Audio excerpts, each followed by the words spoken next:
Yes! We finally got ourselves an artist! Let's go! We're gonna build the foundations. The artist has been found. Berhlil Tall Peak, the fucking Siadunan Harpy, is going to design our fucking palace. Legend. Let's lay the foundations. If we are to secure our legacy as the true heirs of Jahur, the chosen of Suriel, we must ensure a seat of power with a level of splendor to match. Already Bulwar's finest architects have begun drafting plans for a magnificent palace to be put all others on Halan to shame. Though this project will certainly be expensive and surely take many years to complete, we have to begin somewhere. Lay the foundations for the might of the Phoenix Empire, for the glory of Suriel. It's 400 crowns, 100 admin power, not a problem. Let's go. The first question faced in the palace's construction shall, of course, be the matter of size. The larger the palace is, of course, the more features we shall be able to construct, the more impressive it shall stand and a better symbol it shall serve as. Yet, while the radiance of Suriel is infinite, our treasury is not. Sure about that. And it must be kept in mind that the larger the palace is constructed, the more expensive it shall be. As such, 3 plans have been laid before the Emperor. The first is, relatively speaking, the simplest. Still extravagant, the palace shall be constructed in the traditional Bulwari style, home to sweeping arches, and high towers. It shall be larger than all other palaces in Bulwar, but shall not dwarf them. The second design is more ambitious, and thus more expensive. Less of a palace and more of a complex, this plan would effectively see 3 separate palaces constructed, connected to each other by a series of elevated bridges, and using a series of mirrors to direct light towards the central garden. The third design, however, would put the other 2 to shame, both in terms of grandeur and expense. This proposal would see the construction of a large cylindrical central building standing over 6 stories tall and well over 100 meters wide, with its flat roof playing host to various gardens raised above it. Surrounding the central complex would be constructed 8 smaller palaces, each equidistant from each other, in the shape of long wedges. From above, the entire complex would be seen as a great, radiant sun. Only 400! You could put a 0 on the end of that, and I would say yes. Let's be honest. A palace and a symbol, one and the same. Hell yeah. Like, that isn't even expensive. You may want to see if you can find an exotic wood province. I needed one for a later stage of my palace building. Yes, I have seen that as well, actually. I know where some wood is, alright? And I'm thinking potentially this is the exotic wood. That is the closest. I think the most reasonable. The only other exotic wood, let's just click on it to select it. Like, let's be honest. And then here as well. So I'm thinking not aggressively, but I'm going to request to purchase this 4 development province for the duration of the construction. Oh, Silverforge getting its chunk of meat. Oh, so is this like a full quit the game then? Because they were allies. Like I say, I still can't attack because it's their truce still, but their truce is up in moments. Harpies. Yes, I want the increase of tolerance over the Harpies. It's like a scene from a frightening campfire story.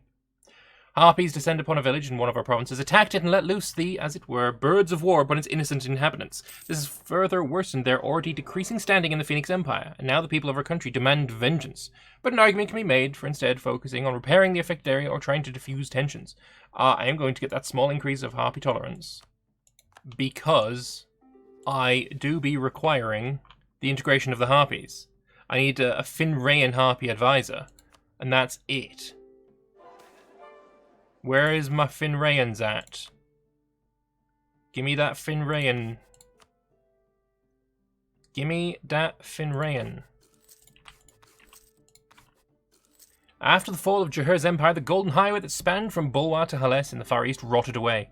The section of highway coursing through the Salahad's milder northeastern climate suffered constant Harpy raids, and Gnoll raiders controlled the western Hera oasis, forcing the caravans to adapt their routes by going right through the middle of the Salahad desert. The Salmeran, a reputed Mashansi tribe living in the midst of the desert, established a prospering trade route along the ruthless Salahad. Using strategic locations, such as the port city of Edes Shukru, the homelands of the Shimlardu, and the safety of the walls of Azkasur, these Mashansi tribes prospered as guides for the trade caravans who preferred to brave the Salahad. With our newfound control over these key cities, the Salmiran are finding more and more willing customers who relish the opportunity to travel through the route under the jurisdiction of a single country, no longer fearing that patrols from differing states impose new tariff on their goods. The stability brought by our unification and the Salmiran route has led to an influx of Raheni goods in the Phoenix Empire, and though one day the return of safer land routes may render the Salmiran route moot, we can still reap its benefits in the foreseeable future. Sweet caravan power, or 150 ducats for plus 30 caravan power. Like, my dude, come on. Easy, easy, easy choice. What else was it doing? Harpies. Sun Elf, Desert Elf, Bahari. You're all level 1, so it's cheaper to do it with you. No need to focus on the Harpies anymore. I will get rid of it as soon as I have this done. I will spend out the arse to get what I want here. You go away as well. No advisors available anywhere. Come on, give me that bloody Finrayan. I need my Finrayan. Let's go, please. Bahari, Uordi, Brasani. Damn it, Kederaden, Zanite, Kederaden, fuck. All of you go away again. This is rather irritating. Nice Phoenix Empire. Did you rebuild the Golden Road yet? It is indeed. I don't know if it's finished. There is one more province, and then the Golden Road. Well, I suppose it needs to go through here still, but it's all the way. We might need an alliance, at least temporarily, with Shastandir because they help with the palace thing. What are you, Zanite, Desert Elf? Fuck. Useless. That's a fucking Gnoll. Go away, Gnoll. Brasani, Krathanori. Jesus, how much am I spending here? I do have a lot of cultures. It is, yeah, there's a lot, but also, we're at 3,000 out of 2.2k, but now we've finished all of our government reforms, all of our things can be spent on expanded administration. Oh, Finray and Harpy, let's fucking go! We will integrate the Harpies. While Amarian herself, our great ancestor, drove the Harpies from Emulsius and Kuzaram, the times have changed and we cannot ignore the advances the Harpies could bring to our state. Therefore, we should instead further integrate them and use them. By nature, their involvement in courier services and scouting will allow our administration to function more efficiently. They might also work as entertainers or hostesses at the various feasts often held by our nobility. So I get tech cost, max promoted cultures, and fucking movement speed. Dope. That's awesome. That's actually really dope. Loving it. Loving it, loving it, loving it. So, Harpies accepted. I don't know even if there is a culture here that I would potentially accept. I don't know. Corvurian, perhaps? There's this... Wait, we already accept you. Desert Elf we already accept. Kedaran we already accept. The Royal Haramari I'll probably end up trying to culture convert. Gold Dwarf is already being culture converted. Some Gnolls down here that we're already getting rid of. Maketi, maybe. So Vanrahar is just continually murdering humans, and I'm just taking them all in. The recent establishment of the Gomo branch office in Akatbar has allowed the Gnomish scientists a greater success in researching the mysteries of ancient knowledge than our scholars had in decades. This increasingly better treatment of gnomes and the opportunities afforded by the Library of Akatbar have led to further influx of gnomes and Gomo influence. These groups have now petitioned us to allow the expansion of the Gomo branch office into a fully fledged Gomo research division based in Akatbar. Such a division could allow us to harness more technological prowess than ever before, while refusing it would most likely lead to a strong decline in the Gomo's scientific activity in Akatbar, as the gnomes may shift to merely consulting the Great Library scrolls but bringing their knowledge elsewhere. Hell yeah! Negative 5% tech cost? Dope. There's only you left, and you're all the dwarves. Like, it's funny because the dwarves are integrated, so I'm changing it from unintegrated gold dwarfs to Sun Elf with a happy integrated dwarven minority. Vern versus Anben cost. Interesting. Ugh. Ugh.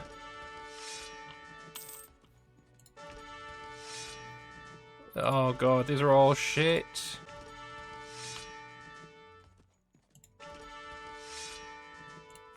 How far am I away from the next tech? 2 fucking miles away. Okay, we're gonna... I want a good ruler. A good general. Actually, you're not terrible.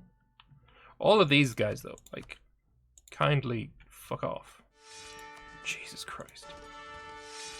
Fuck it, you'll do. Alright, we need to work on our army tradition, because it is fucking shocking. Star forts. Cheapest first. Actually, not cheapest first. Importance first.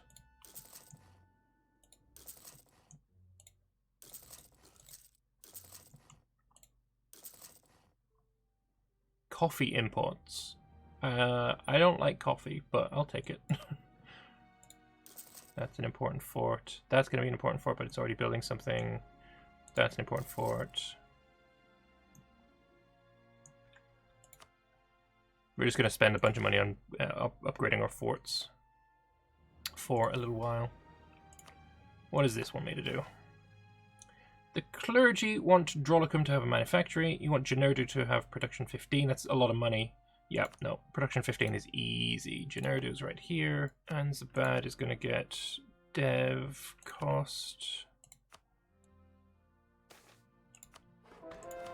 That was Ducklum, not Generdu.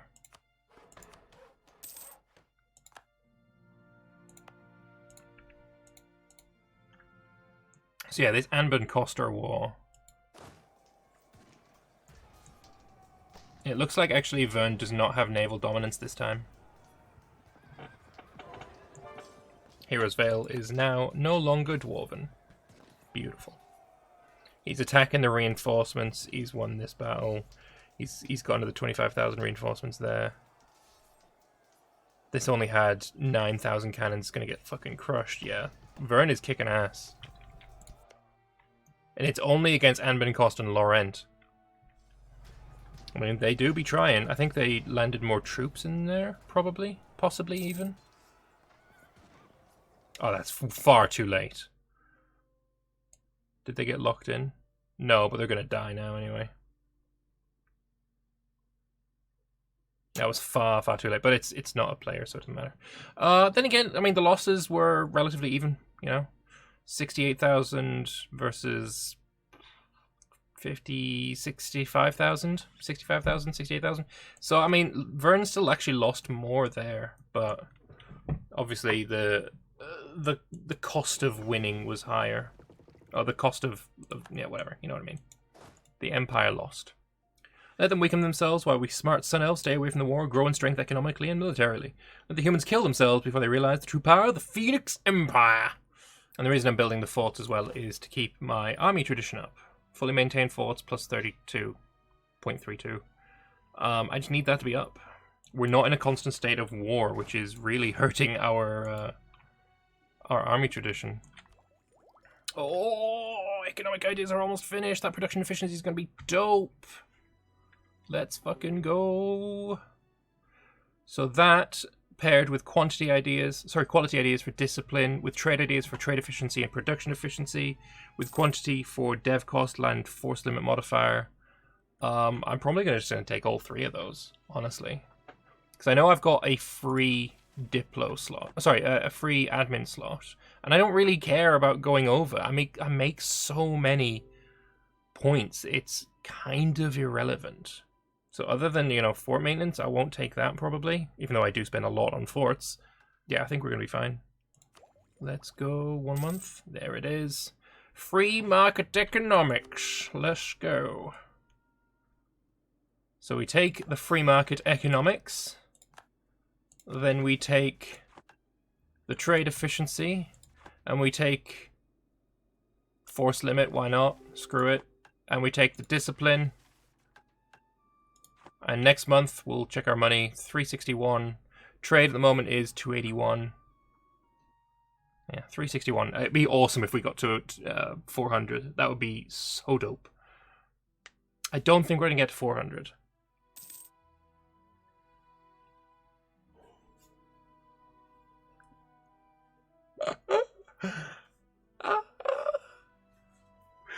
Let's fucking go! Oh my god, that's so fucking dope. What is that compared to everyone else? Eordland's breached 500. Verkogulin is almost breaching 500. Sarenvaz there and thereabouts. Oh, Sarenvaz 22k in the bank. Eordland is catching up in most categories, actually. Eordland versus me would be a pretty close run thing, entirely dependent on, like, how the war is fought.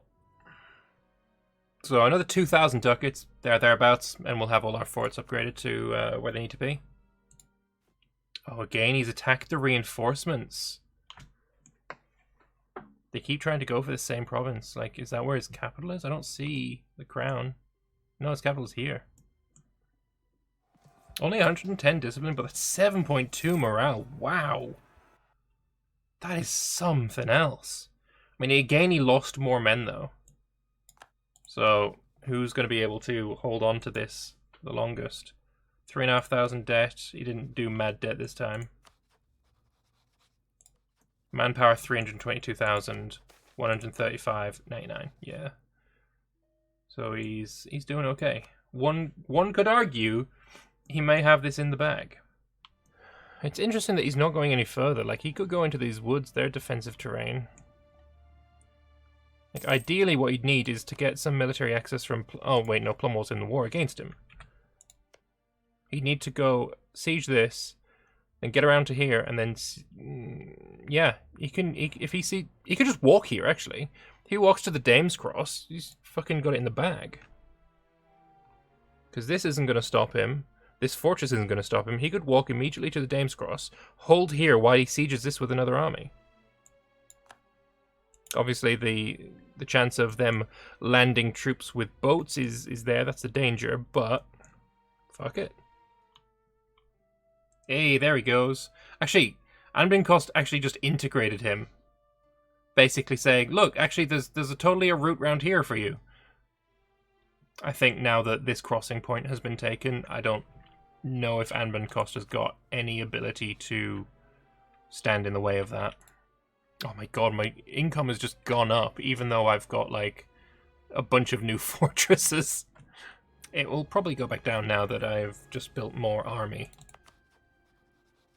A free enemy slot. I think Eordland. Was there a battle? No. Why is he not holding that? Oh, probably... because he sees this. I mean, I'm sorry, but do you honestly think this is going to be enough? You would have to... do you understand how fleets and that work? All it takes is a single... Yeah, this. Or just that. He'll be able to cross, kill it. Probably not stack wipe it, but it's going to have a -2 crossing penalty. Only 1 maneuver, and he's going in with a 3 maneuver. Like, it's dead. Like, I can't even see how this would be bait, because this has got a fortress as well. There is no way for this to be a bait. This is just a dead army. Tristan of Sawncost is not gonna be alive for much longer. I'm expecting a stack wipe here. Maybe not. It was indeed a stack wipe. Oh, and he's a bit late with the attempted stack wipe there. Let's go admin efficiency next. Oh, they're going all in. Wait. Okay, that's what happened. Corvuria is now the Emperor. So, Laurent has unfortunately massively overstacked. They've got 73,000 reserves.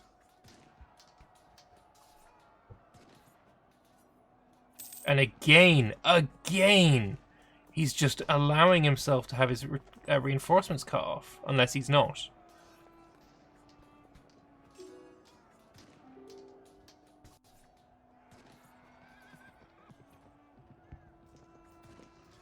Yeah, and then this is the more intelligent. Like, he's going to win even without that, right? 24,000 reserves. I mean, there's still more reserves in, but the morale is just not there. Now that Laurent is no longer the Emperor, they have a massively reduced army capacity. So I I'm expecting them to be in a mad amount of debt soon. Cannons on the front row for the Empire. Oh, this 14,000. Will it get there? No. But again, the losses are pretty even. Manpower for you is 120k, 47k, 270k. I mean, it's still pretty clear what's going to be the eventual outcome. This fort, though, like, just have it fall. And you really should have some troops in the Dame's Cross. Like, seriously. Don't let them just cross without any kind of resistance. This could be what we do. We'll do the cheap ones first. That means they've already got one level, and then we'll do whatever's going to give us the most. Glorious. Absolutely bloody glorious. Look at all this! That's free manpower. Beautiful. And that 50k is probably going to go wipe out the Magisterium there. Lovely. Legends say that hidden within the Salahad Desert is an ancient city from the time of the God Kings. Ulmishbar. Founded by God King Ulmish and his bound genies, along with his 2 sons and 1,000 servants, the God King wished to escape the constant intrigue and war of the rest of the God Kings in Bulwar. He thus fled east to the inhospitable Salahad Desert, where he wished a great city of marble to be built and lived there in peace. After his death, his 2 sons fought over who would rule the city and take his immense wealth. It's said that during the Brothers' War, the Salahad Desert then came into life and devoured the city whole. With the unification of Bulwar, war and intrigue are less and less on people's minds, and adventurous spirits reign. There are more and more rumors circulating concerning the location of the city, which has gathered increased interest both from rich merchants, nobles, and daring adventurers. Our advisors tell Empress Saladora that we should organize an expedition to uncover the secrets hidden deep within the desert before someone else does. One of the Meshensi tribes of the Salahad, the Sal Fazil, are said to live among these ruins, guarding the ancient magical knowledge within and sharing it only with a spare few. They are devoted worshippers of Surkel, not recognizing Jahur as his reincarnation, or Jadar as his herald. Jadar. Excuse me? I think you mean Saladora, my dude.